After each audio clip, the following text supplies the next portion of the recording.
Shalom saudara-saudara yang terkasih dalam Tuhan Yesus Kristus. Renungan harian kita diambil dari Bilangan pasal yang ke-22 ayat 1 sampai yang ke-35. Judul renungan kita pada hari ini adalah Awas ada Bileam. Akhir-akhir ini tidak asing lagi bagi kita bila mendengar seorang yang mengaku sebagai hamba Tuhan berucap, "Saya baru saja mendengar Tuhan berbicara kepada saya, ini dan itu. Tuhan memerintahkan ini dan itu."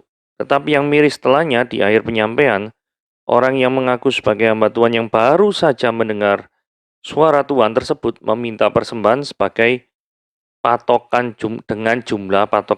dengan patokan jumlah tertentu. Bileam juga seorang yang bisa mendengar suara Tuhan berbicara kepadanya. Tuhan seakan berkomunikasi akrab dengannya. Banyak orang akan mengira bahwa Bileam sangat akrab dengan Allah, bahkan memiliki komunikasi yang mesra seperti komunikasi Allah dengan Musa. Padahal sesungguhnya Allah berkomunikasi dengan Bileam karena dia bermaksud menggagalkan niat busuk Bileam. Allah ingin menggagalkan niat jahat Bileam yang hendak mengutuki bangsa Israel demi upah dari Balak. Bagi Bileam, mendengar suara Tuhan adalah ladang bisnisnya.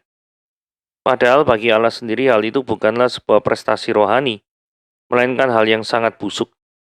Hingga suatu kali Allah pun hendak membunuh Bileam ketika ia hendak pergi kepada Balak dengan mengendarai keledainya. Bileam mengesankan seakan-akan dia akrab dengan Allah demi sebuah upah di belakangnya. Bila umat Allah tidak jeli dan memeriksanya lagi berdasarkan firman Tuhan, umat akan mudah disesatkan dan diperdaya. Hari ini mari periksa kembali siapa saja orang-orang yang kita dengarkan dalam perkara-perkara rohani. Apakah ia adalah seorang seperti Bileam, atau ia adalah seorang hamba Tuhan yang sejati? Kiranya kita tidak meniru Bileam yang seolah dekat dengan Tuhan, tetapi tidak mengenal hatinya. Oke, mari kita lihat PowerPoint-nya ya. Bileam, nabi palsu ataukah nabi Tuhan? Analisa kritis tentang siapakah Bileam itu. Ya. Mari kita membacanya. Ayat ini sangat panjang, tetapi membantu kita untuk mengerti sebenarnya kejadian Bileam itu seperti apa sih. Gitu ya. Mari kita baca ya. Ayat 1 ya. Bilangan 22 ayat 1 sampai 35. Kemudian berangkatlah orang Israel dan berkemah di dataran Moab di daerah seberang sungai Yordan dekat Yeriko. Balak bin Sipor melihat segala yang dilakukan Israel pada orang Amori. Maka sangat gentarlah orang Moab terhadap bangsa itu, karena jumlahnya banyak, lalu muak dan takutlah orang Moab karena orang Israel. Lalu berkatalah orang Moab kepada para tua-tua Midian, tentu saja laskar besar itu akan membabat habis segala sesuatu yang di sekeliling kita. Seperti lembu membabat habis tumbuh-tumbuhan hijau di padang. Adapun pada waktu itu Balak bin Sipor menjadi raja Moab. Raja ini mengirim utusan kepada Bileam bin Beor ke Petor yang di tepi sungai Efrat, ke negeri teman-teman sebangsanya untuk memanggil dia dengan pesan, "Ketahuilah ada suatu bangsa yang keluar dari Mesir, sungguh sampai tertutup permukaan bumi olehnya, dan mereka sedang berkemah di depanku. Karena itu datanglah dan kutuklah bangsa itu bagiku, sebab mereka lebih kuat daripada aku, mungkin aku sanggup mengalahkannya dan menghalaunya dari negeri ini, sebab aku tahu siapa yang kau berkati, dia akan beroleh berkat, dan siapa yang kau kutuk, dia kena kutuk." Lalu berangkatlah para tua-tua Moab dan para tua-tua Midian dengan membawa di tangannya upah penenung. Setelah mereka sampai kepada Bileam, disampaikanlah kepadanya pesan Balak. Lalu berkatalah Bileam kepada mereka, "Bermalamlah di sini pada malam ini, maka aku akan memberikan jawab kepadamu sesuai dengan apa yang difirmankan Tuhan kepadaku." Maka tinggallah pemuka-pemuka Moab itu pada Bileam. Kemudian datanglah Allah pada Bileam serta berfirman, "Siapakah orang-orang yang bersama dengan engkau itu?" Dan berkatalah Bileam kepada Allah, "Balak bin Sipor raja Moab mengutus orang kepadaku dengan pesan, 'Ketahuilah ada bangsa yang keluar dari Mesir, dan permukaan bumi tertutup olehnya. Karena itu datanglah, serapalah mereka bagiku, mungkin aku akan sanggup berperang melawan mereka dan menghalau mereka.' Lalu berfirmanlah Allah kepada Bileam, 'Janganlah engkau pergi bersama-sama dengan mereka, janganlah engkau mengutuk bangsa itu, sebab mereka telah diberkati. Bangunlah Bileam pada waktu pagi, lalu berkata pada pemuka-pemuka Balak, pulanglah ke negerimu, sebab Tuhan tidak mengizinkan aku pergi bersama-sama dengan kamu. Lalu berangkatlah pemuka-pemuka Moab itu, dan setelah mereka sampai pada Balak, berkatalah mereka, Bileam menolak datang bersama-sama dengan kami. Tetapi Balak mengutus pula pemuka-pemuka lebih banyak dan lebih terhormat dari yang pertama. Setelah mereka sampai pada Bileam, berkatalah mereka kepadanya, beginilah kata Balak bin Zipor, janganlah biarkan dirimu terhalang-halang untuk datang kepadaku, sebab aku akan memberikanmu upah sangat banyak. Dan apapun yang kau minta daripadaku, aku akan mengabulkannya. Datanglah dan serapahlah bangsa itu bagiku. Tetapi Bileam menjawab pada pegawai-pegawai Balak, sekalipun Balak memberikanku emas dan perak seistana penuh, aku tidak akan sanggup berbuat sesuatu yang kecil atau yang besar, yang melanggar titah Tuhan Allahku. Oleh sebab itu, baiklah kamu pun tinggal di sini pada malam ini, supaya aku tahu apakah pula yang akan difirmankan Tuhan kepadaku. Datanglah Allah kepada Bileam pada waktu malam, serta berfirman kepadanya, jikalau orang-orang itu memang sudah datang untuk memanggil engkau, bangunlah, pergilah bersama-sama dengan mereka, tetapi hanya yang akan kufirmankan kepadamu harus kau lakukan. Lalu bangunlah Bileam pada waktu pagi, dipelananyalah keledainya yang betina dan pergi bersama-sama dengan pemuka-pemuka Moab. Tetapi bangkitlah murka Allah ketika ia pergi, dan berdirilah malaikat Tuhan di jalan sebagai lawannya. Bileam mengendarai keledainya yang betina, dan dua orang bujangnya ada bersama-sama dengan dia. Ketika keledainya itu melihat malaikat Tuhan berdiri di jalan, dengan pedang terhunus di tangannya, menyimpanglah keledai itu dari jalan dan masuk ke ladang. Maka Bileam memukul keledai itu dan memalingkannya kembali ke jalan. Kemudian pergilah malaikat Tuhan berdiri pada jalan yang sempit, di antara kebun-kebun anggur dan tembok sebelah menyebelah. Ketika keledai itu melihat malaikat Tuhan, ditekankannya lah dirinya kepada tembok, sehingga kaki Bileam terhimpit kepada tembok, maka ia memukulnya pula. Berjalanlah pula malaikat Tuhan terus, dan berdirilah ia pada suatu tempat yang sempit, yang tidak ada jalan untuk menyimpang ke kanan atau ke kiri. Melihat malaikat Tuhan, meniaraplah keledai itu dengan Bileam masih di atasnya. Maka bangkitlah amarah Bileam, lalu dipukulnya lah keledai itu dengan tongkat. Ketika Tuhan membuka mulut keledai itu, sehingga dia berkata pada Bileam, apakah yang kulakukan kepadamu, sampai engkau memukul aku 3 kali? Jawab Bileam pada keledai itu, karena engkau mempermain-mainkan aku, seandainya ada pedang di tanganku, tentulah engkau kubunuh sekarang. Tetapi keledai itu berkata pada Bileam, bukankah aku ini keledaimu yang kau tunggangi selama hidupmu sampai sekarang? Pernahkah aku berbuat demikian kepadamu? Jawabnya adalah, tidak.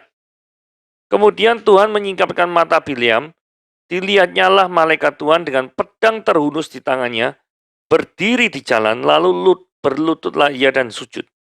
Berfirmanlah malaikat Tuhan kepadanya, apakah sebabnya engkau memukul keledaimu sampai 3 kali? Lihat, aku keluar sebagai lawanmu, sebab jalan ini pada pemandanganku menuju pada kebinasaan. Ketika keledai ini melihat aku, telah 3 kali dia menyimpang dari hadapanku, sehingga dia tidak menyimpang dari hadapanku.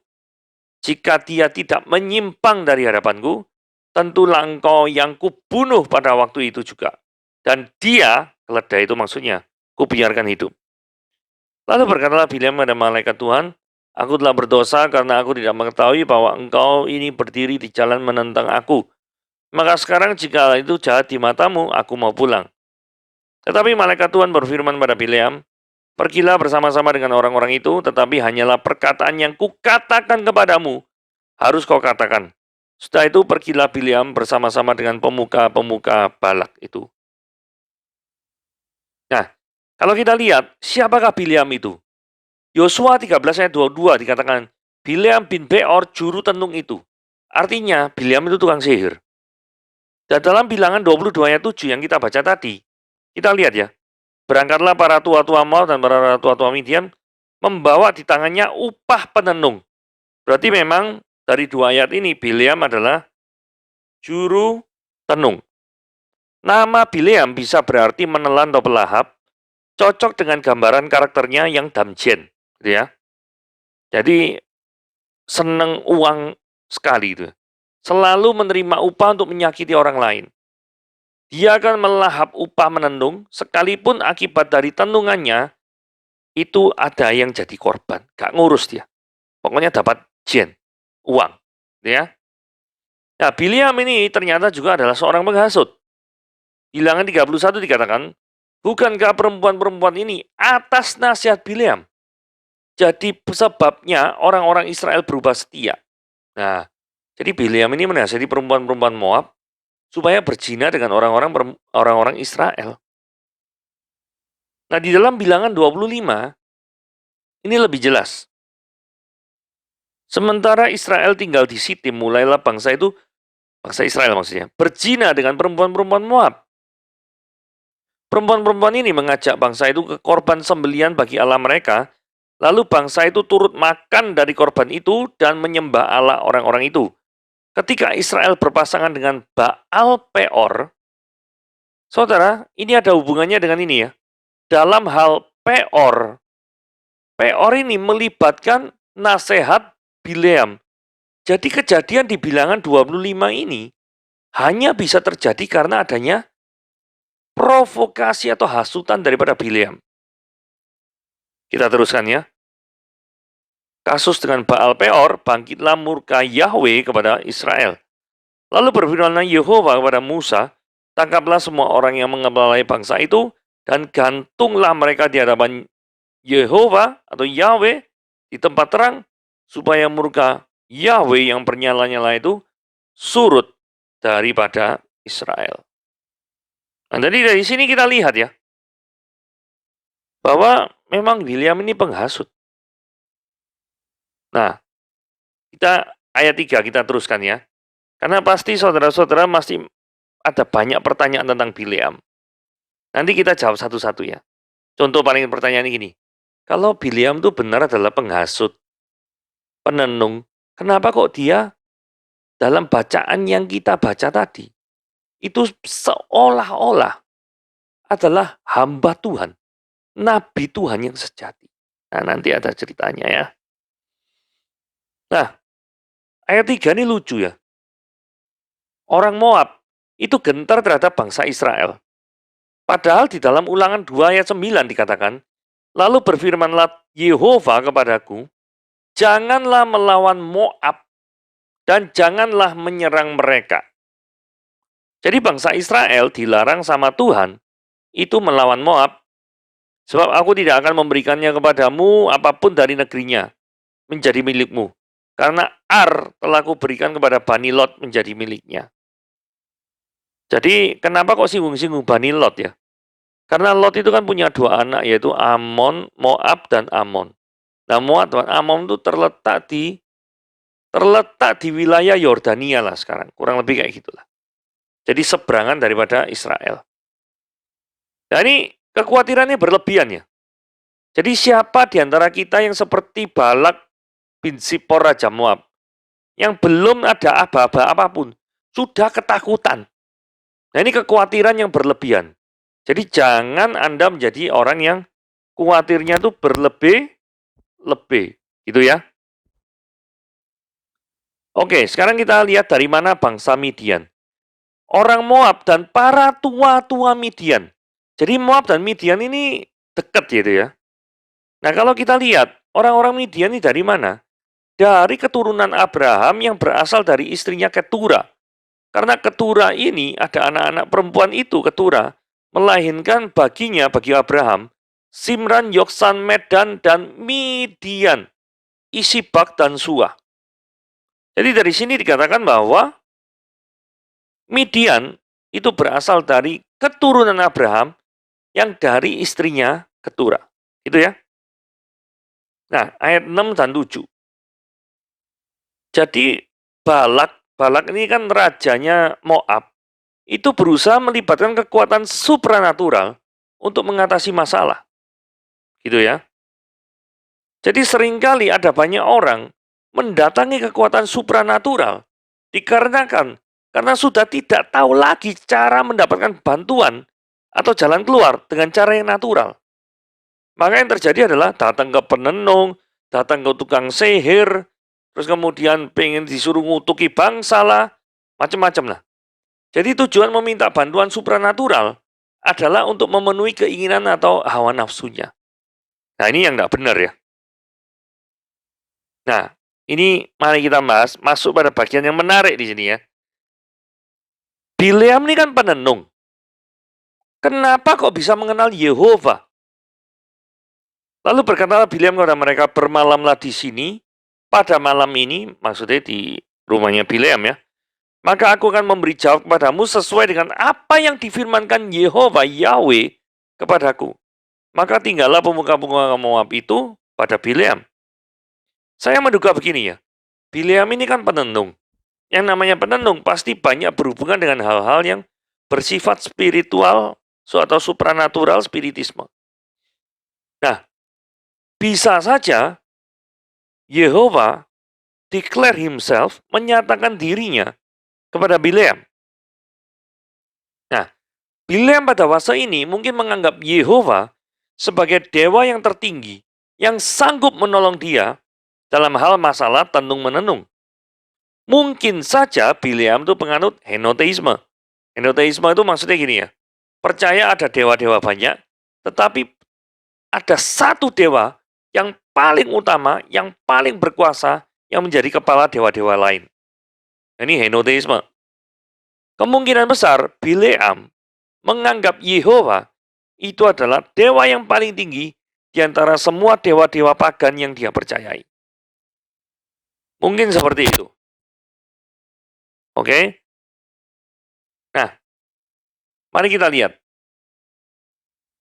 Tetapi Balak mengutus pula pemuka-pemuka yang lebih banyak dan lebih terhormat. Saudara, di sini, sebentar ya, kita lihat. Apa maksud Tuhan menyatakan diri kepada Bileam? Lalu berfirmanlah Allah kepada Bileam, janganlah engkau pergi bersama-sama dengan mereka, janganlah engkau mengutuk bangsa-bangsa itu, sebab mereka telah diberkati. Bangunlah Bileam pada waktu pagi lalu berkata, pulanglah ke negerimu, sebab Yehova tidak mengizinkan aku pergi bersama-sama dengan kamu. Sebenarnya maksud Tuhan menyatakan diri pada Bileam apa? Maksudnya adalah untuk melindungi bangsa Israel. Melindungi dari apa? Dari kutukannya Bileam. Karena bisa saja Bileam menggunakan kekuatan-kekuatan lain yang bisa mencelakai daripada bangsa Israel. Bisa saja itu terjadi. Tetapi supaya hal itu tidak terjadi, maka Tuhan memakai Bileam untuk melindungi bangsa Israel malah. Nah, dari sini kita lihat, Allah yang kita percayai adalah Allah yang berdaulat, yang mengontrol segala sesuatu, termasuk orang yang mau mencelakai bangsa Israel. Kalau kita aplikasikan dalam kehidupan sehari-hari, ada banyak orang yang mungkin mau melihat diri kita celaka. Ada banyak orang mungkin ingin melihat diri kita sakit, tidak berguna, tidak bekerja mungkin.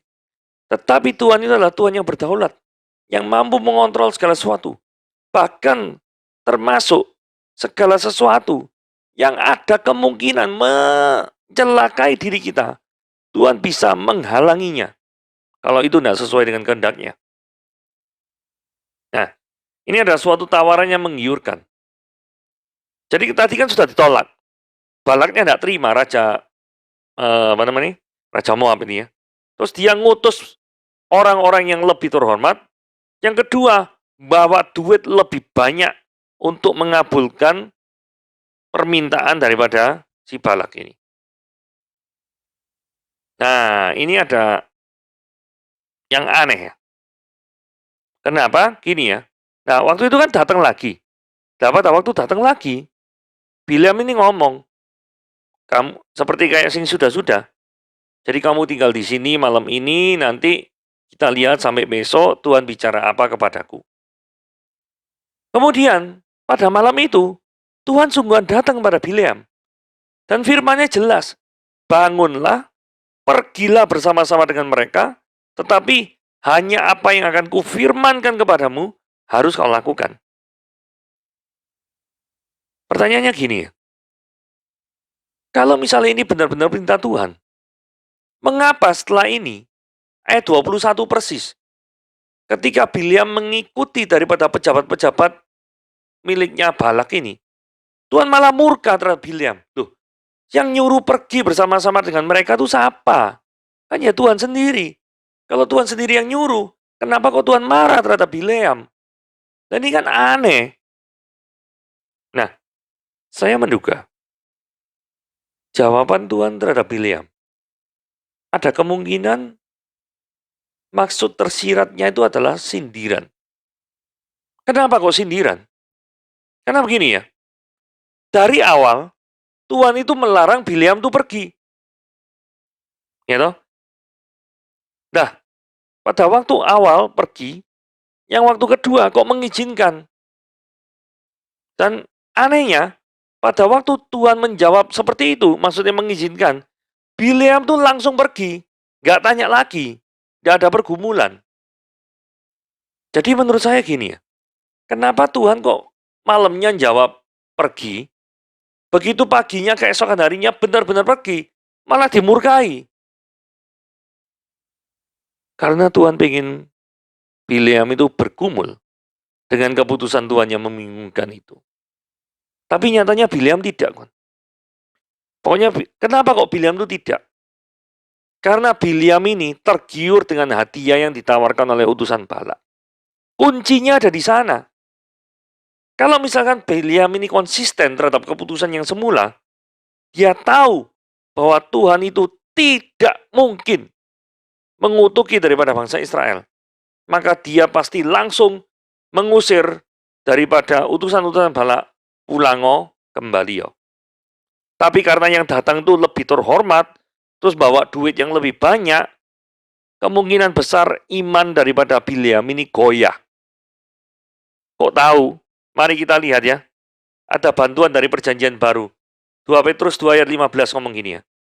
Oleh karena mereka telah meninggalkan jalan yang dibenar, maka tersesatlah mereka. Lalu mengikuti jalan Bileam anak Beor yang suka menerima upah atas perbuatan-perbuatannya yang jahat. Jadi Bileam ini suka menerima upah untuk perbuatan-perbuatan yang jahat. Tetapi Bileam beroleh peringatan keras untuk kejahatannya. Nah, peringatan kerasnya apa? Ya ini yang keledai yang bisu berbicara dengan suara manusia. Untuk mencegah kebebalan nabi itu. Supaya Bileam ini tidak pergi ke Balak, ke Moab. Intinya seperti itu. Jadi memang, dari sini kita lihat ya, kalau ada suatu dalam tanda kutip keputusan Tuhan yang sesuai dengan kondisi hatinya, maka si Bileam ini tidak usah mikir panjang, langsung ikut aja orang Balak dengan pikiran dia akan memperoleh upah yang jauh lebih besar. Pikirannya seperti itu. Itulah yang membuat dia jatuh. Jadi alasan Tuhan, kenapa kok hari ini dibilang iya, padahal sebelumnya ngomong tidak. Itu artinya Tuhan pengen kita bergumul secara pribadi dengan dia. Get in touch with God. Have a relationship with God. Supaya Bileam bisa menemukan jawabannya dengan baik. Saudara, apa saat ini mungkin Anda sedang mengalami kebingungan dalam kehidupan Anda. Ada hal-hal yang tidak Anda harapkan terjadi dalam hidup Anda. Tetapi kenyataannya itu yang terjadi. Itu menyebabkan apa? Itu menandakan apa? Itu menandakan Tuhan ingin Anda bergumul secara pribadi bersama-sama dengan Tuhan. Saya rasa jawabannya seperti itu. Nah, ini peringatan yang bertubi-tubi ya. Kalau kita baca satu-satu terlalu panjang, intinya keledai itu kan dihalangi terus-terusan. Tapi malah Bileam tuh marah-marah kepada keledai ini. Bahkan ngomong, kalau seandainya punya pedang, langsung keledai ini langsung dibunuh. Nah, seringkali kita tuh tidak suka. Keinginan kita tuh dihalang-halangi. Kayak Bileam, mau pergi ke Moab, keinginannya dihalang-halangi. Tapi fakta bahwa tidak semua keinginan kita itu bisa kita laksanakan. Menunjukkan adanya batas dalam diri manusia. Jadi manusia adalah manusia yang penuh dengan keterbatasan. Anda tidak bisa mengingkari hal itu. Terus tidak selalu yang kita mau itu sesuai dengan jalan Tuhan. Apakah kemauan Bileam untuk menjadi penenung bagi Balak itu Tuhan pengen seperti itu? Dalam hal ini mengutuki bangsa Israel? Tentu saja tidak. Itulah sebabnya Tuhan menggunakan berbagai macam cara supaya Bileam ini terhalang jalannya. Nah, aplikasi praktisnya ini. Seringkali hambatan yang ada, yang kita alami, justru Tuhan izinkan itu terjadi untuk menyelamatkan kita dari kehancuran yang lebih mengerikan. Sebenarnya Tuhan memberikan kita rasa sakit, itu untuk mencegah kita mengalami keburukan yang lebih parah. Contoh misalkan ya, Anda memegang panci panas. Otomatis Anda gerak refleks, Anda menjauhkan tangan Anda dari panci itu. Pertanyaannya, Anda bisa merasakan sensor panas, bukan? Sensor panas dalam tubuh Anda ketika memegang panci. Dan ketika sensor itu hidup, Anda merasa kesakitan, bukan? Nah, bersyukurlah atas rasa sakit itu. Karena kalau Anda tidak memiliki rasa sakit, Anda berpikir menyentuhkan tangan ke panci panas itu fine-fine saja. Tetapi Anda tidak sadar. Beberapa menit kemudian, mungkin jari-jari Anda sudah melepuh, hancur, dan tidak bisa diperbaiki lagi. Hanya karena sensor rasa sakit itu tidak ada. Jadi, Tuhan memberikan sensor rasa sakit. Tujuannya untuk apa? Mencegah kita untuk mengalami kejadian yang lebih buruk daripada ketika kita tidak memiliki rasa sakit. Oke? Nah, ayat 32 dikatakan, Ya malah Yahweh berfirman, apa sebabnya engkau memukul keledaimu 3 kali? Lihat, aku keluar sebagai lawanmu, sebab jalan ini pada pemandanganku menuju kebinasaan. Saudara, kalau kita lihat akhirnya nanti Bileam dibinasakan juga karena menjadi penghasut bagi orang Israel untuk menikah atau berzina dengan perempuan Moab. Bileam tidak melaksanakan peringatan Tuhan. Peringatan Tuhan yang mana? Yang ini ya. Tetapi malah Yahweh berfirman kepada Bileam, pergilah bersama-sama dengan orang-orang itu, akhirnya diizinkan pergi. Tetapi hanya perkataan yang kukatakan kepadamu yang harus kau katakan. Sesudah itu pergilah Bileam bersama-sama dengan pemuka-pemuka Balang itu. Saudara, Bileam berbuat jauh melebihi daripada perkataan-perkataan yang harus dikatakan oleh Bileam kepada bangsa Israel. Melebihi apa? Melebihinya itu adalah dia menghasut perempuan-perempuan Moab untuk berzina dengan bangsa Israel. Dan dengan demikian menimbulkan atau membangkitkan murka Tuhan kepada bangsa Israel. Jadi, Bileam itu bertindak di luar daripada perkataan-perkataan yang harus dikatakan oleh Bileam. Sampai sini jelas ya? Jadi kalau kita buat timeline, Bileam itu adalah penenung dan juru tenung. Di dalam masa hidupnya, dia itu pasti banyak berhubungan dengan hal-hal supranatural. Nah, dengan spiritual experience-nya, bukan tidak mungkin Yehova menyatakan dirinya kepada Bileam. Dan mungkin Yehova mengizinkan kuasanya didemonstrasikan oleh Bileam. Sehingga Bileam menjadi percaya ketika Yehova ini sebagai dewa kepala dari dewa-dewa yang lain. Nah, karena Yehova ini dipercaya sebagai dewa kepala, maka Bileam ketika mau melakukan pekerjaan tenung, maka dia bertanya selalu pada Yehova. Nah, kemudian yang terjadi adalah ketika mendengar Yehova melarang, maka Bileam taat. Tetapi ketika ada tawaran uang dan dihormati dengan bukti didatangi oleh orang yang terpandang di Moab, maka iman daripada Bileam mulai goyah, mulai jatuh atau senang pada keuangan, uang yang berlimpah ruah dan merasa disanjung, dihormati, itu menjadi godaan bagi Bileam. Nah, karena seperti itulah, maka Bileam jatuh dalam dosa, dan pada akhirnya dia dibunuh karena menjadi tokoh di balik bangsa Israel berhubungan dengan perempuan-perempuan Moab. Jadi itulah kisah Bileam, seorang penenung, nabi palsu, yang seolah-olah di dalam Bilangan 22 digambarkan dia itu nabi yang taat. Tetapi ternyata tidak demikian. Oke, sampai di sini renungan kita. Tuhan Yesus memberkati.